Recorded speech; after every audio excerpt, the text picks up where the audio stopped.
Harikumar sir നമസ്കാരം. നമസ്തേ. ബഹിരാകാശ യുദ്ധങ്ങൾക്കായിട്ട് India തയ്യാറെടുക്കുകയാണ്. അതുകൊണ്ട് തന്നെ ആന്റി സാറ്റലൈറ്റ് ലേസറുകൾ വിന്യസിക്കാനുള്ള തയ്യാറെടുപ്പുകൾ ഇന്ത്യ നടത്തുന്നു എന്നാണ് റിപ്പോർട്ടുകൾ സൂചിപ്പിക്കുന്നത്. എന്താണ് ഈ ആന്റി സാറ്റലൈറ്റ് ലേസറുകൾ? ഇതിനെ എത്രമാത്രം ഈ ബഹിരാകാശത്തുള്ള അല്ലെങ്കിൽ ഭ്രമണപഥത്തിലുള്ള ഉപഗ്രഹങ്ങളെ, സാറ്റലൈറ്റുകളെ ഇല്ലാതാക്കാൻ സാധിക്കും? ഏതൊക്കെ രാജ്യങ്ങളാണ് ഇത്തരത്തില് വിജയകരമായിട്ട് ആന്റി സാറ്റലൈറ്റ് ലേസറുകൾ വിന്യസിപ്പിച്ചിട്ടുള്ളത്? എന്തൊക്കെയാണ് ഇതിന്റെ കൂടുതൽ വിശദാംശം? കഴിഞ്ഞ കുറച്ച് വർഷങ്ങളായിട്ട്, പ്രത്യേകിച്ച് 2020 ശേഷം ഇന്ത്യയുടെ ഉപഗ്രഹങ്ങൾക്ക് നേരെ സൈബർ അറ്റാക്കുകൾ, ഇലക്ട്രോണിക് വാർഫെയർ, ഇങ്ങനെയൊക്കെയുള്ള ഒരുപാട് തരത്തിലുള്ള ആക്രമണങ്ങൾ ഉണ്ടായതായിട്ട് കേന്ദ്ര സർക്കാർ തന്നെ പല സന്ദർഭങ്ങളിൽ സൂചിപ്പിച്ചിട്ടുണ്ട്. ഇതിനെ പ്രതിരോധിക്കുന്നതിന്റെ ഭാഗമായിട്ടാണ് 2019 തന്നെ ആന്റി സാറ്റലൈറ്റ് മിസൈൽ പരീക്ഷിച്ചതും അത് വിജയകരമായിരുന്നു. അതായത് ഭ്രമണപഥത്തിലുള്ള ശത്രുവിന്റെ ഉപഗ്രഹങ്ങളെ ഭൂമിയിൽ നിന്നും വിക്ഷേപിക്കുന്ന ഒരു മിസൈൽ ഉപയോഗിച്ച് തകർക്കുന്ന ഒരു പരീക്ഷണമാണ് 2019 ഇന്ത്യ വിജയകരമായിട്ട് നടത്തിയത്.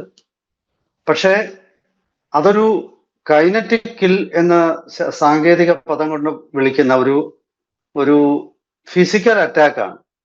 ഫിസിക്കൽ അറ്റാക്ക് എപ്പോഴും ആവശ്യം ഇല്ല. അതുകൂടാതെ തന്നെ ഇപ്പോ മറ്റു പല രീതിയിലുള്ള ആക്രമണങ്ങൾ ഉപഗ്രഹങ്ങൾക്ക് നേരെ ഉണ്ടാകാം എന്നുള്ളത് ISROയും ഒക്കെ തിരിച്ചറിഞ്ഞിട്ടുണ്ട്. അതിന്റെ ഫലമായിട്ടാണ് ബോഡി ഗാർഡ് സാറ്റലൈറ്റ് എന്ന ഒരു സ്റ്റോക്കിംഗ് സാറ്റലൈറ്റ്സ് ഇത്തരം ഉപഗ്രഹങ്ങളെ ഒക്കെ തന്നെ രംഗത്തിറക്കുന്നത്. ആ ഒരു നടപടികളുടെ ഏറ്റവും അവസാനത്തെ നടപടിയാണ് ഈ ലേസർ. അതായത് ശത്രുവിന്റെ സാറ്റലൈറ്റുകളെ ഭൂമിയിൽ നിന്ന് അയക്കുന്ന ഒരു ലേസർ ബീം ഉപയോഗിച്ച് നിർവീര്യമാക്കുന്ന ഒരു പദ്ധതിയാണ് ഇപ്പോൾ സജീവമായിട്ട് അതിന്റെ ഗവേഷണം മുന്നേറുന്നു. ഇന്ത്യ കഴിഞ്ഞ കുറച്ച് വർഷങ്ങളായിട്ട് ഡയറക്റ്റഡ് എനർജി വെപ്പൺസ് എന്ന കാറ്റഗറിയിലുള്ള ആയുധങ്ങൾ വികസിപ്പിക്കുന്നുണ്ട്. നമ്മളൊക്കെ മാധ്യമങ്ങളിൽ വായിച്ചിട്ടുണ്ടാവാം, കാലി അല്ലെങ്കിൽ കലി എന്നൊക്കെ വിളിക്കുന്ന ഒരു ആയുധം, അതുപോലെ തന്നെ ദുർഗ എന്നുള്ള ഒരു ആയുധം. ഇതൊക്കെ തന്നെ ഡയറക്റ്റഡ് എനർജി വെപ്പണിന്റെ കാറ്റഗറിയിൽ പെടുന്നതാണ്. ഡയറക്റ്റഡ് എനർജി വെപ്പൺസ് കാറ്റഗറിയിൽ ഇലക്ട്രോ മാഗ്നറ്റിക് പൾസ് വെപ്പൺസ്, പിന്നെ ലേസർ വെപ്പൺസ്, അതുപോലെ തന്നെ മൈക്രോവേവ് ആയുധങ്ങൾ, ഇതെല്ലാം ഈ കാറ്റഗറിയിൽ വരുന്നതാണ്. ഒരു ഊർജ പ്രവാഹം കൊണ്ട് എതിരാളിയുടെ വിമാനമാകട്ടെ, ഡ്രോൺ ആകട്ടെ, ഉപഗ്രഹമാകട്ടെ, ഇതിനെയൊക്കെ തന്നെ നിർവീര്യമാക്കാനോ ഇതിന് ബലഹീനതകൾ സൃഷ്ടിക്കാനോ ഒക്കെയാണ് ഈ ആക്രമണം കൊണ്ട് ഉദ്ദേശിക്കുന്നത്. മുഖ്യമായിട്ടും ഉപഗ്രഹങ്ങളുടെ കാര്യം വരുമ്പോൾ ഇത് ഉപഗ്രഹത്തിന്റെ കമ്മ്യൂണിക്കേഷൻ സിസ്റ്റം, നാവിഗേഷൻ സിസ്റ്റം, ഈ രണ്ട് ഘടകങ്ങളെ തകർത്തു കളയുക. അപ്പോ അതിനുവേണ്ടി അതിശക്തമായ ഒരു ലേസർ ബീം നിർമ്മിക്കണം. അതിന്റെ ശ്രമത്തിലാണ് ഇന്ത്യ. ഈ കഴിഞ്ഞ ഫെബ്രുവരിയിൽ 2026 30 കിലോവാട്ടിന്റെ ലേസർ വളരെ വിജയകരമായിട്ട് പരീക്ഷിച്ചിരുന്നു. അത് എൻ്റെ അറിവിൽപ്പെട്ടിടത്തോളം അതിപ്പോൾ ഓപ്പറേഷണലൈസ് ചെയ്തിട്ടുണ്ട്. 5 കിലോവാട്ട് തൊട്ട് 30 കിലോവാട്ട് വരുന്ന ലേസർ ഉപയോഗിക്കുന്ന ആയുധങ്ങൾ ഇപ്പോൾ ഇന്ത്യൻ സൈന്യത്തിന്റെയും വ്യോമസേനയുടെയും ഒക്കെ പക്കലുണ്ട്. ഇത് ഡ്രോണുകൾക്ക് നേരെ പ്രയോഗിക്കാം, ഇത് താഴ്ന്നു പറക്കുന്ന ചെറിയ ഹെലികോപ്റ്ററുകൾക്ക് നേരെയുമൊക്കെ ഇത് പ്രയോഗിക്കാം.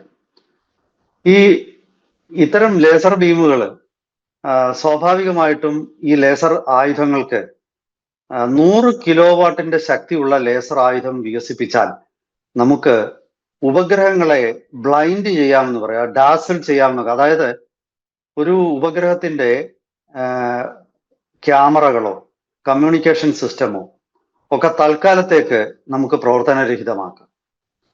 അതൊരു 200 കിലോവാട്ട് ശക്തിയുള്ള ലേസർ ആണെങ്കിൽ ഇത്തരം ഉപഗ്രഹത്തിന്റെ സെൻസറുകൾ ഉൾപ്പെടെയുള്ള സംവിധാനങ്ങൾ, അതായത് കമ്മ്യൂണിക്കേഷൻ സംവിധാനങ്ങളാകട്ടെ, ഇലക്ട്രോ ഓപ്റ്റിക്കൽ ഫോട്ടോഗ്രാഫുകൾ, ക്യാമറകളാകട്ടെ, ഇതൊക്കെ തന്നെ നമുക്ക് സ്ഥിരമായിട്ട് നിർവീര്യമാക്കാൻ പറ്റും. അതായത് ആ ഉപഗ്രഹത്തിന്റെ ലക്ഷ്യം അതോടുകൂടി പിന്നെ സാധിക്കാതെ വരും. ഇത് 200 കിലോ വാട്ടിന്റെ ലേസർ വികസിപ്പിച്ചാൽ തീർച്ചയായിട്ടും അത് ബഹിരാകാശ യുദ്ധത്തിൽ അതൊരു സ്റ്റാർ വാർ തന്നെയാണ്. പണ്ട് അമേരിക്കയുടെ ഒരു പദ്ധതിയായിരുന്നു നക്ഷത്ര യുദ്ധം. അത് പേര് പോലെ തന്നെ ബഹിരാകാശത്തിൽ വിന്യസിച്ചിരിക്കുന്ന ആയുധങ്ങളും അതുപോലെ തന്നെ ബഹിരാകാശത്ത് വെച്ച് നടക്കുന്ന പരസ്പരമുള്ള ആക്രമണങ്ങളും അങ്ങനെ ഒരു സ്ഥിതിയെ മുൻകൂട്ടി കണ്ടുകൊണ്ട് അതിനെ പ്രതിരോധിക്കാനും അതിനെ ആക്രമിക്കാനും ഒക്കെ ഉള്ള ഒരു പദ്ധതിയായിരുന്നു. പക്ഷെ സ്റ്റാർ വാർ പിന്നീട് അത് അവർ മുന്നോട്ട് കൊണ്ടുപോയില്ല. അത് വളരെ മുൻപേ വിഭാവനം ചെയ്തിരുന്നതാണ്, കാലങ്ങൾക്ക് മുമ്പേ അവർ വിഭാവനം ചെയ്തിരുന്നതാണ്. പക്ഷെ നക്ഷത്ര യുദ്ധം ഇപ്പോ അത് സങ്കല്പങ്ങളിലോ പേപ്പറിലോ ഡ്രാഫ്റ്റുകളിൽ മാത്രമല്ല, ഇപ്പൊ അത് യാഥാർത്ഥ്യമായിട്ട് വന്നിരിക്കുകയാണ്. ഈ നക്ഷത്ര യുദ്ധം തന്നെയാണ് ഈ ലേസറുകൾ. ഇനി വരുന്ന കാലങ്ങളിൽ ഉപഗ്രഹങ്ങളിൽ തന്നെ ലേസർ നിർമ്മിക്കുന്ന ബീമുകൾ ഉണ്ടാക്കാൻ ശേഷിയുള്ള ഉപകരണങ്ങൾ ഘടിപ്പിക്കാൻ സാധ്യതയുണ്ട്. അപ്പോ അവിടെ പിന്നെ ഉപഗ്രഹങ്ങളെ രക്ഷിക്കുന്നത് ഞാൻ ഈ പറഞ്ഞ സ്റ്റോക്കർ സാറ്റലൈറ്റുകൾ, ബോഡി ഗാർഡ് ഇതാണ്. ഈ ഇന്ത്യയുടെ ഒരു ഉപഗ്രഹം എപ്പോഴും ഇന്ത്യൻ ഉപഗ്രഹങ്ങളുടെ മേൽ ഒരു ദൃഷ്ടി പതിപ്പിക്കുന്ന ഒരു ഉപഗ്രഹം ഉണ്ടാവും. അതായത് ഭൂമിയെ നിരീക്ഷിക്കുന്നതിന് പകരം ബഹിരാകാശത്തെ തന്നെ മറ്റു ഭ്രമണപഥങ്ങളെയും ഒക്കെ നിരീക്ഷിക്കുന്ന ഉപഗ്രഹം. അസാധാരണമായ എന്തെങ്കിലും നീക്കം ബഹിരാകാശത്ത് നടന്നാൽ ഈ ഉപഗ്രഹം ഉടനെ തന്നെ അത് മനസ്സിലാക്കും.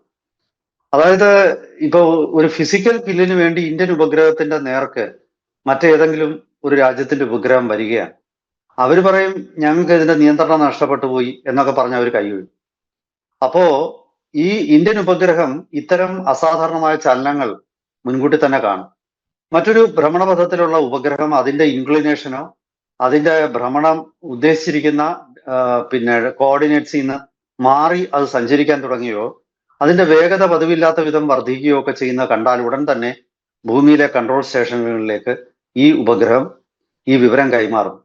അപ്പോൾ ചില ബോഡി ഗാർഡ് സാറ്റലൈറ്റ് ഉണ്ട്. ഈ ബോഡി ഗാർഡ് സാറ്റലൈറ്റ് ഈ ഉപഗ്രഹത്തിന് നേരെ വരുന്ന ഉപഗ്രഹങ്ങളെ അതിൽ ഘടിപ്പിച്ചിരിക്കുന്ന യന്ത്രക്കൈകളൊക്കെ ഉപയോഗിച്ച് തട്ടിമാറ്റുകയും അതല്ലെങ്കിൽ നേരിട്ട് അതിൽ പോയി ഇടിച്ചിട്ട് ഈ ഉപഗ്രഹവും തകരും, മറ്റു വരുന്ന സാറ്റലൈറ്റും തകരും, ആക്രമണകാരികളും തകരും. അങ്ങനെ ഒരുപാട് പദ്ധതികൾ ഇപ്പോൾ ആവിഷ്കരിക്കുന്നുണ്ട്. അതിന്റെ ഒരു ഒരു എക്സ്റ്റൻഷനാണ് ഈ ലേസർ. ഇപ്പോഴത്തെ ഈ സങ്കല്പം നമ്മുടെ ഒരു പദ്ധതി പ്രകാരം ഭൂമിയിൽ നിന്നും അയക്കുന്ന ഒരു ലേസർ ബീം അത് കൃത്യമായിട്ട് എതിരാളിയുടെ ഉപഗ്രഹത്തിൽ പതിച്ച് അതിന്റെ ഇലക്ട്രോണിക് സംവിധാനങ്ങളെ അതിന്റെ മറ്റു രീതിയിലുള്ള ഡിജിറ്റൽ ഇന്ററാക്ഷൻ നടത്തുന്നതിനുള്ള സംവിധാനങ്ങളെ ഒക്കെ തന്നെ അത് നശിപ്പിക്കുക എന്നുള്ളതാണ്. ഇതിപ്പോ ആദ്യ റൗണ്ടിൽ ഞാൻ പറഞ്ഞല്ലോ, ഡാസിൽ ചെയ്യുക എന്നുള്ള, അതായത് കുറച്ച് സമയത്തേക്ക് ഇതിന്റെ കണ്ണു മൂടിക്കെട്ടുക. ഇപ്പൊ അതിന്റെ ഒരു ഉദാഹരണം ഞാൻ പറയാം. ഈ സ്പേസിലൂടെയുള്ള സാറ്റലൈറ്റുകൾ അതിവേഗമാണ്. അതായത് ഈ എർത്ത് ഒബ്സർവേഷൻ സാറ്റലൈറ്റുകൾ ഏതാണ്ട് മണിക്കൂറിൽ 28,000 കിലോമീറ്റർ എന്ന അതിവേഗതയിലാണ് നീങ്ങുന്നത്. അതേസമയം എർത്ത് സിങ്ക്രോണസ് ഓർബിറ്റ്, അതായത് ജിയോ സിങ്ക്രോണസ് ഓർബിറ്റിൽ എത്തിക്കഴിഞ്ഞാൽ അത് അത്ര വേഗതയില്ല, ഒരു 11,000-12,000 കിലോമീറ്റർ വേഗതയിലായിരിക്കും അത് നീങ്ങുന്നത്. ഇവിടെ ഈ അതിവേഗം നീങ്ങുന്ന ഉപഗ്രഹത്തെ ഒരു ലേസർ ഉപയോഗിച്ച് തറക്കുക എന്നുള്ളത് കുറച്ച് അതിൽ ഉള്ള പ്രായോഗിക ബുദ്ധിമുട്ട്. ഈ സാറ്റലൈറ്റിന്റെ പൊസിഷൻ മുൻകൂട്ടി ആർട്ടിഫിഷ്യൽ ഇന്റലിജൻസിന്റെ സഹായത്തോടു കൂടി കാൽക്കുലേറ്റ് ചെയ്തിട്ട് വേണം ഈ ലേസർ ബീം അവിടേക്ക് പായിക്കേണ്ടത്. അങ്ങനെ വരുമ്പോൾ സ്വാഭാവികമായിട്ടും ഇത് ഇത്ര സമയത്തിനുള്ളിൽ ഇന്ന പോയിന്റിൽ എത്തും എന്ന് തിരിച്ചറിഞ്ഞ് ആ പോയിന്റിലേക്കാണ് ലേസർ വിടുന്നത്. യഥാർത്ഥത്തിൽ ഇന്ത്യക്ക് അത് അത്ര വലിയ ബുദ്ധിമുട്ടില്ല, കാരണം ഒരു ഫിസിക്കൽ കില്ല് നടത്തുന്നതും അങ്ങനെ തന്നെയാണ്. ഒരു ലോ എർത്ത് സാറ്റലൈറ്റിനെ നശിപ്പിക്കണമെങ്കിൽ ഇപ്പോ ഇന്ന് രാവിലെ 11:10 അത് ഇന്ന സ്ഥലത്ത് എത്തും എന്ന് മുൻകൂട്ടി കണ്ടിട്ട് അവിടേക്കങ്ങ് മിസൈൽ അയക്കുകയാണ്. അല്ലാതെ ഉപഗ്രഹത്തെ പിന്തുടർന്ന് പോകുന്ന ഒരു മിസൈലല്ല, അത് നടക്കുന്ന കാര്യമല്ല. കാരണം മിസൈലുകൾക്കൊന്നും ആ വേഗത അങ്ങനെ എത്തിച്ചേരാൻ പറ്റില്ല. ഇവിടെ പിന്നെ വേറൊരു പ്രതിസന്ധി ഉള്ളത്, ഈ ലേസർ ബീമുകൾക്ക് അന്തരീക്ഷത്തിലൂടെ സഞ്ചരിക്കുമ്പോൾ അതിന്റെ ഊർജം നഷ്ടപ്പെടാനുള്ള സാഹചര്യമുണ്ട്. ഇപ്പം സ്പേസിലുള്ള ഡിസ്റ്റർബൻസുകൾ അല്ലെങ്കിൽ എർത്ത് അറ്റ്മോസ്ഫിയറിലുള്ള ഭൗമാന്തരീക്ഷത്തിലുള്ള ഡിസ്റ്റർബൻസുകൾ. ഇപ്പം നമുക്കറിയാം ചില സമയത്ത് വലിയ സൗരോർജ പ്രവാഹം, സോളാർ റേഡിയേഷൻ ഒക്കെ വലിയ രീതിയിലുണ്ടാവും. അതൊക്കെ തന്നെ ഈ ബീമുകൾക്ക് ചിലപ്പോ ചില രീതിയിൽ ബീമുകളെ ബാധിക്കാം. അല്ലെങ്കിൽ അന്തരീക്ഷത്തിലുള്ള മറ്റു വ്യതിയാനങ്ങൾ, ഇതൊക്കെ തന്നെ ഈ ബീമുകളെ ബാധിക്കാം. അപ്പോൾ അങ്ങനെ ബാധിക്കാതിരിക്കാൻ വേണ്ടിയിട്ടുള്ള ഒരു മുൻകരുതൽ എടുക്കുകയും അത്ര ശക്തമായ ബീമുകൾ നിർമ്മിക്കുകയൊക്കെ ചെയ്യുന്നു. അതുപോലെ തന്നെ ഈ ഇത്തരം ലേസർ ബീമുകൾ പുറപ്പെടുവിക്കുന്ന ഉപകരണങ്ങൾ അതിന് ശരിക്കും ഈ വലിയ ചൂടുണ്ടാക്കും ലേസർ ബീം വരുമ്പോൾ.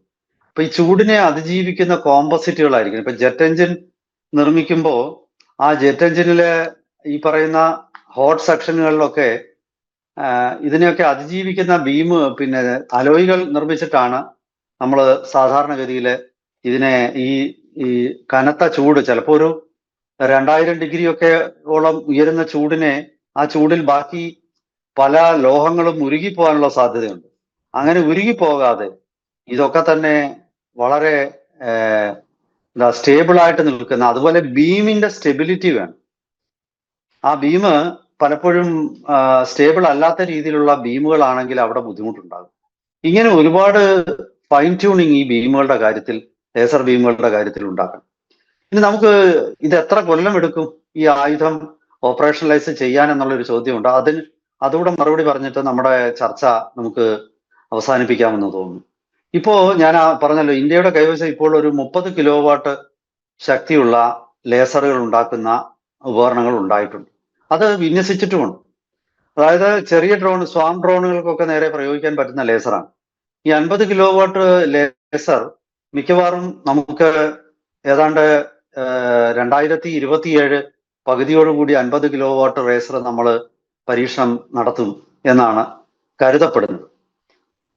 ഒരു 2 വർഷത്തിനുള്ളിൽ 2029 കൂടി 100 കിലോ വാട്ട് ശേഷിയുള്ള ലേസർ ആയുധങ്ങൾ നമ്മൾ വിന്യസിക്കും എന്നാണ് ഇപ്പോൾ കിട്ടുന്ന സൂചന. ഇത് മറ്റു തരത്തിലുള്ള മിസൈലുകൾ പോലെയോ ജെറ്റ് എഞ്ചിൻ പോലെയോ ഇതിന്റെ പിന്നെ സ്കെയിലിംഗ് അപ്പ്, അതായത് ഈ 50 കിലോ വാട്ടിൽ നിന്ന് 100 കിലോ വാട്ട് ആക്കാനും 100 കിലോ വാട്ടിൽ നിന്നും 200 ആക്കാനും അത്രയധികം ഒരു സമയം ആവശ്യമില്ല എന്നാണ് പൊതുവിടത്തിൽ നിന്നും ലഭ്യമായ വിവരത്തിൽ നിന്ന് ഞാൻ മനസ്സിലാക്കുന്നത്. അടിസ്ഥാന ടെക്നോളജി ഇന്ത്യ മാസ്റ്റർ ചെയ്ത് കഴിഞ്ഞിരിക്കുന്നു. കൃത്യമായിട്ടും ഡ്രോണുകളെ നശിപ്പിക്കാൻ ശക്തിയുള്ള ലേസറുകൾ നമ്മൾ നിർമ്മിച്ചു കഴിഞ്ഞു. പക്ഷെ തൽക്കാലം അതിന്റെ ദൂരപരിധി ഇപ്പോൾ നമ്മൾ നിർമ്മിച്ചിരിക്കുന്നത് ഏതാണ്ട് 5 കിലോമീറ്റർ അപ്പുറത്തുള്ള പിന്നെ ഒരു ആകാശത്തിലൂടെ ചലിക്കുന്ന ഒരു യാനത്തെ, അത് ഡ്രോൺ ആവാം, ഹെലികോപ്റ്റർ ആവാം, അതിനെയൊക്കെ നശിപ്പിക്കുന്ന ലേസറാണ് ഇപ്പോൾ നമ്മൾ നിർമ്മിച്ചിരിക്കുന്നത്. ഈ വർഷം അവസാനം അല്ലെ അടുത്ത വർഷം പകുതിയോടുകൂടിയോ അത് കുറച്ചുകൂടി, അതായത് ഒരു 25 കിലോമീറ്റർ അകലെയുള്ള ഡ്രോണുകളെയും ഹെലികോപ്റ്ററുകളെയും ചെറു വിമാനങ്ങളെയും ഒക്കെ തന്നെ നശിപ്പിക്കുന്ന ലേസറായിട്ട് അത് മാറും. അതിന്റെ ശക്തി വർദ്ധിക്കും. അതായത് ഇത് തീർത്തും യാഥാർത്ഥ്യമാണ്. ഇതിപ്പോ ഏതൊക്കെ രാജ്യങ്ങൾ ആരും ഇത് ഓപ്പറേഷണലൈസും ചെയ്തിട്ടില്ല. ഉപഗ്രഹങ്ങളെ തകർക്കാൻ പറ്റുന്ന ലേസറുകളൊന്നും ആരും ഇതുവരെ നിർമ്മിച്ചതായിട്ട് അല്ലെങ്കിൽ അത് ഉപയോഗത്തിൽ വരുത്തിയതായിട്ട് വാർത്തകളൊന്നും ഞാൻ കണ്ടിട്ടില്ല.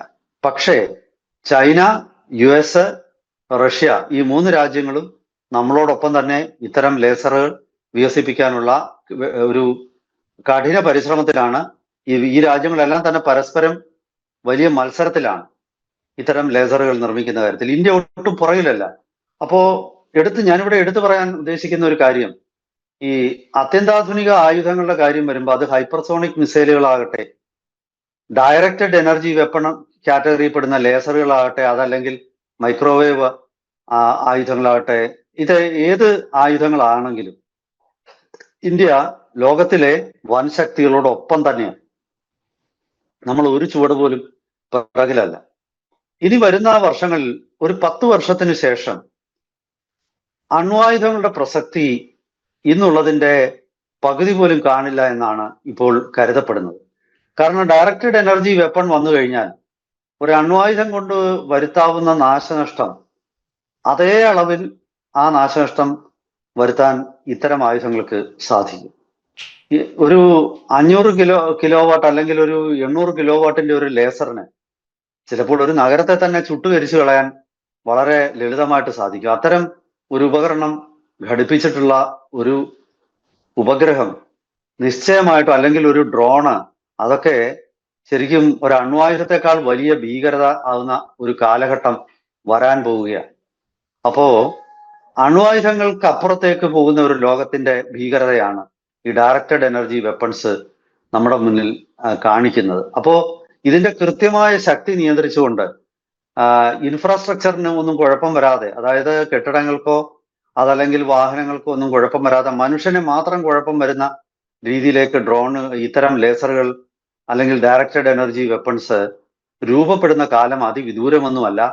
ഒരു 1/4 നൂറ്റാണ്ട് എന്നത് ലോകത്തെ കീഴ്മേൽ മറിക്കും. ഒരുപക്ഷെ നമ്മുടെയൊക്കെ ജീവിതത്തിൽ തന്നെ നമ്മൾ ഇത്തരം ഒരു ആയുധങ്ങളാൽ നിയന്ത്രിക്കപ്പെടുന്ന ഒരു യുദ്ധം നമ്മൾ ഒരുപക്ഷെ കാണാനുള്ള ദൗർഭാഗ്യം നമുക്കുണ്ടായേക്കാം എന്ന് എനിക്ക് തോന്നുന്നു. എന്തായാലും ശരി, വരും ദിവസങ്ങളിൽ ഇത് സംബന്ധിച്ച കൂടുതൽ വിവരങ്ങളും വിശകലനങ്ങളും ആയിട്ട് നമുക്ക് വീണ്ടും നമ്മുടെ പ്രേക്ഷകരുടെ മുന്നിലേക്ക് എത്താം. എല്ലാവർക്കും ഒരിക്കൽ കൂടി നന്ദി, നമസ്കാരം.